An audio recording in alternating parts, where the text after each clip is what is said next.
उसको 100% डैमेज है। मैंने खुद आंखों से देखा है। और हम यहाँ बेबस बन गए हैं, बेसहारे बन गए हैं। हम उम्मीद का हम गवर्नर से अपील करते हैं हमारे बच्चों को छोड़ा जाए, मेरे हस्बैंड को छोड़ा जाए, मेरे इस बच्चे दानिश को छोड़ा जाए। वो बेकसूर है, वो बेगुनाह है, वो इनोसेंट है। और हमारे मेरे देवर जो मेरा भाई है बिलाल अहमद वानी, उसको अल्लाह ताला जल्द सेहतियाब कर इसको वापस लाए। मगर गुंजाइश नहीं है इसको बचने की। इसको 100% डैमेज है सर, बिल्कुल डैमेज है। नमस्कार, आप देख रहे हैं क्राइम तक। मैं हूं Ashwini Singh. Doctor module in दिनों काफी सुर्खियों में है। दरअसल दिल्ली ब्लास्ट जब से हुआ है उसके बाद से लगातार एनआईए हो, एटीएस हो या फिर दिल्ली पुलिस हो या जम्मू कश्मीर पुलिस हो दबिश डाल रही है। इसी कड़ी में कई गिरफ्तारी होती है। एक गिरफ्तारी जम्मू कश्मीर से होती है आमिर का।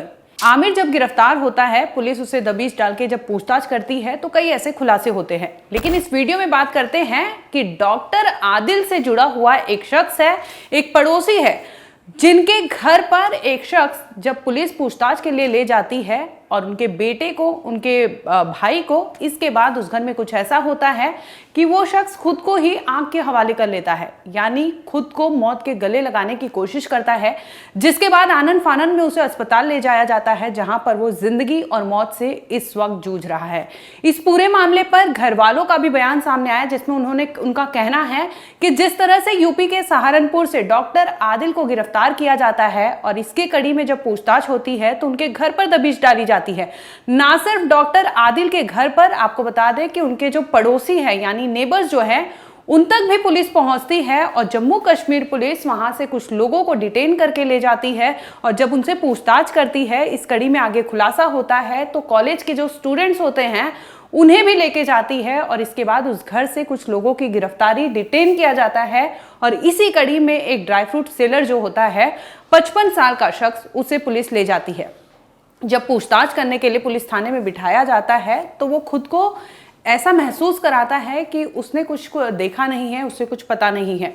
लेकिन जब कहानी खुलती है तो पता चलता है कि उस वानी, उनका नाम है बिलाल अहमद वानी, 55 साल उम्र है, उनके बेटे को पुलिस ले जाती है और इसके साथ ही उनके भाई को।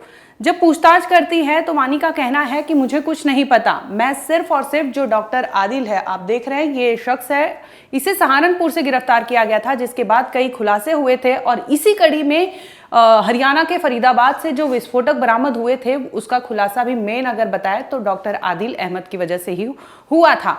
इसी कड़ी में 28 और 29 अक्टूबर की भी कहानी सामने आती है, जिसके मुताबिक जब मुजम्मिल को पुलिस गिरफ्तार करती है तो खुलासा ये होता है कि उसका एक साथी है डॉक्टर उमर, उसके बारे में बताता है और इसमें वो वहां से फरार हो जाता है। अगले ही दिन आपको बता दें कि 30 अक्टूबर को डॉक्टर उमर जो है वो अल फलाह यूनिवर्सिटी के जो पार्किंग एरिया होता है वहां पर वो अपनी गाड़ी में मौजूद नजर आता है।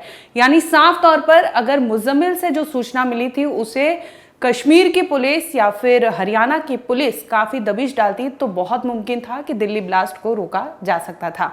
सर मेरा नाम नसीमा अख्तर है सर, जिसने ये किया है ये मेरा देवर है सर। इसका बच्चे को अरेस्ट किया गया है। जो ये आदिल हुसैन, डॉक्टर आदिल राथर उसका नाम है, जिसको पकड़ा गया है सर, उसी बुनियाद पे यहाँ पे बेगुनाह लोगों को पकड़ा जाता है। अब सर एक गलती करेगा सब लोग मत फंसेंगे उसमें। हम बेकसूर हैं, हम इनोसेंट पीपल है सर। मेरा हस्बैंड नबील अहमद वानी है, वो लेक्चरर फिजिक्स है सर। उसको कोई कसूर नहीं है, उसको ड्यूटी से पकड़ा गया है सर। हम इज्जत वाले थे, हम बाहर नहीं निकलते थे सर। इसको ह्यूमिलेशन हो गई है, उसको 100% डैमेज है। मैंने खुद आंखों से देखा है सर। हम यहाँ बेबस बन गए हैं, बेसहारे बन गए हैं। हम उम्मीद का हम गवर्नर से अपील करते हैं हमारे बच्चों को छोड़ा जाए, मेरे हस्बैंड को छोड़ा जाए, मेरे इस बच्चे दानिश को छोड़ा जाए। वो बेकसूर है, वो बेगुनाह है, वो इनोसेंट है। और मेरे देवर जो मेरा भाई है बिलाल अहमद वानी, उसको अल्लाह ताला जल्द सेहतियाब कर इसको वापस लाए। मगर गुंजाइश नहीं है इसको बचने की। इसको 100% डैमेज है सर, बिल्कुल डैमेज है वो सर। हम अपील करते हैं, अगेन मैं इसको रिक्वेस्ट करती हूँ इंडियन गवर्नमेंट से, हमको इंसाफ करो, प्लीज़ गिव अस जस्टिस, हम पे रहम करो सर। आपको लगता है ये डिग्निटी इमोलेशन था? सर डिग्निटी ह्यूमिलेशन है। हम ये किसी को जानते भी नहीं है। अगर थोड़ा सा सॉलिड प्रूफ होगा ना हमारे बारे में, मेरे हस्बैंड के बारे में, हम हाथ पैर काट देंगे अपने। तो ये डॉक्टर जो दो है ये आपके रिश्तेदार हैं? नहीं रिश्तेदार नहीं है, पड़ोस है। पड़ोस में क्या पता है, माँ बाप बच्चे को बोलते हैं कि किसी अच्छे इंसान के साथ चलो। यहाँ पे पड़ोस हैं, डॉक्टर हैं, हमें क्या पता है क्या बात है अंदर से, क्या है, क्या मसला है। सर यही है, बस यही वजह है।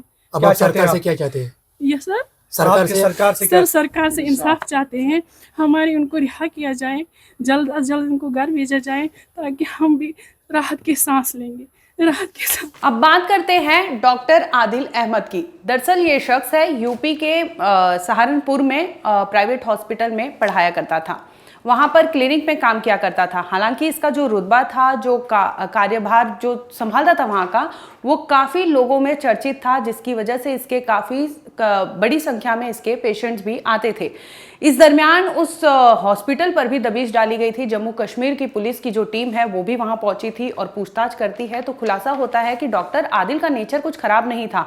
जब तक वो वहां पे था बहुत अच्छे से उसने अपनी सर्विस दी है, यानी वो नौकरी जो करता था वो बखूबी अच्छे से करता था। लेकिन इसी दरमियान उसके जो लिंक जुड़ते हैं वो डॉक्टर उमर से जुड़ते हैं और कई डॉक्टर शाहीन जो है, और इसके साथ ही अलग अलग डॉक्टर बता दें कि शाहीन है, मौलाना मोहम्मद इरफान है, सज्जाद है और इसके साथ ही मुजम्मिल है। ये सभी जो है इनके तार एक दूसरे से जुड़े होते हैं, जिसे लेकर एनआईए दबिश डालती है। और इसी कड़ी में जम्मू कश्मीर का जो एरिया होता है काजीगुंड, वहां से ये साउथ कश्मीर का ये एरिया पड़ता है, वहां पर जब पुलिस दबिश डालती है तो पहुंचती है बिलाल अहमद वानी। ये 55 साल के ड्राई फ्रूट सेलर है। इनके घर पहुंचती है, पहले इनके बेटे को पूछताछ के लिए ले जाती है, क्योंकि इनके बेटे का जो लिंक जुड़ रहा था वो डॉक्टर आदिल के साथ ही जुड़ रहा था, जिसकी वजह से पुलिस उन्हें डिटेन करके ले जाती है, गिरफ्तार नहीं करती। लेकिन जब डिटेंशन में उन्हें कुछ ऐसे सुराग मिलते हैं जिसकी वजह से उनके बेटे को वहां पर अरेस्ट किया जाता है, और इसकी सूचना देने के लिए उनके पेरेंट्स यानी बिलाल अहमद को वहां जब बुलाया जाता है तो पता चलता है कि बिलाल अहमद के बेटे और उनके जो भाई है नबील अहमद, इन्हें पहले से ही पुलिस ले आ चुकी है। पहले 4 दिन पहले उनके बेटे को गिरफ्तार किया जाता है और 2 दिन बाद उनके चाचा यानी बिलाल के जो भाई हैं नबील अहमद, उन्हें गिरफ्तार किया जाता है। पेशे से ये टीचर है। अब टीचर की गिरफ्तारी जब हो जाती है तो ऐसे में बिलाल को लगता है कि उनके घर का जो रुतबा है, उनके घर की, क्योंकि इज्जतदार लोग हैं, ऐसा पड़ोसियों का कहना था और बिलाल के घर वालों का भी कहना था।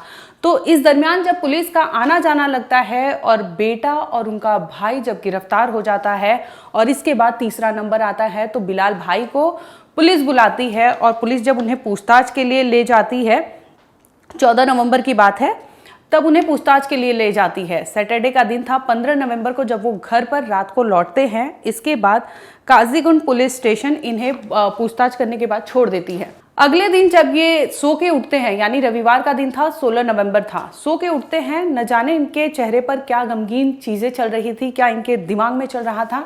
इसी दरमियान ये घर से निकलते हैं और घर के बाहर जो इनका पार्क किया हुआ गाड़ी होता है वहां पर जाते हैं और उसमें से कुछ पेट्रोल निकालते हैं। पेट्रोल निकालने के बाद वो घर में जाते हैं और उस पेट्रोल को अपने ऊपर छिड़क लेते हैं, जिसके बाद खुद को आग के हवाले कर देते हैं। इनकी स्थिति इतनी नाजुक होती है कि जैसे तैसे लोगों को खबर मिलती है, उन्हें ले जाया जाता है अस्पताल, जहां पर उनका अभी भी इलाज चल रहा है। और अस्पताल में आपको बता दें कि स्थिति जो है इनकी नाजुक बनी हुई है। लेकिन पड़ोसियों का कहना था कि जिस दिन पुलिस इन्हें डिटेन करके ले गई थी और जब रात में ये घर लौटे थे, तो इस दरमियान इनके चेहरे का जो हाव भाव था और ये बहुत ही निराशावादी शख्स नजर आ रहे थे और समझ नहीं आ रहा था कि किन परिस्थितियों से जूझ रहे थे, क्योंकि बेटा और भाई इनके जो दोनों की गिरफ्तारी हो चुकी थी और अगला नंबर बिलाल का था, उन्हें भी पुलिस बुला चुकी थी, जिसकी वजह से इनका कहना है कि ये इस चोट को बर्दाश्त नहीं कर पाए थे, जिसके बाद वो खुद को आग के हवाले कर देते हैं और इस वक्त वो श्रीनगर के अस्पताल में जिंदगी और मौत से लड़ रहे हैं। पुलिस का यह कहना है कि बिलाल भाई को सिर्फ इसलिए पूछताछ के लिए बुलाया गया था कि उनके घर से 2 लोगों को उठाया गया था, उसके बारे में बताना था और इसके बाद उन्हें छोड़ दिया गया था। लेकिन बिलाल भाई अपने एरिया के जाने माने शख्स थे और उन्हें लग रहा था कि उनकी इज्जत दांव पर लग चुकी है और जिस तरह से डॉक्टर आदिल से उनके घर का कनेक्शन जो जुड़ रहा था, उस सब को देखते हुए वो इस तरह के ठोस कदम उठा लेते हैं कि खुद को ही आग के हवाले कर देते हैं। फिलहाल अभी भी उनकी स्थिति जो है नाजुक बनी हुई है। इस वीडियो में इतना ही। आगे कुछ अपडेट होगा। लगातार दिल्ली ब्लास्ट केस को लेकर अपडेट आ रहा है, हम आप तक जरूर लाएंगे। आप देखते रहिए क्राइम तक।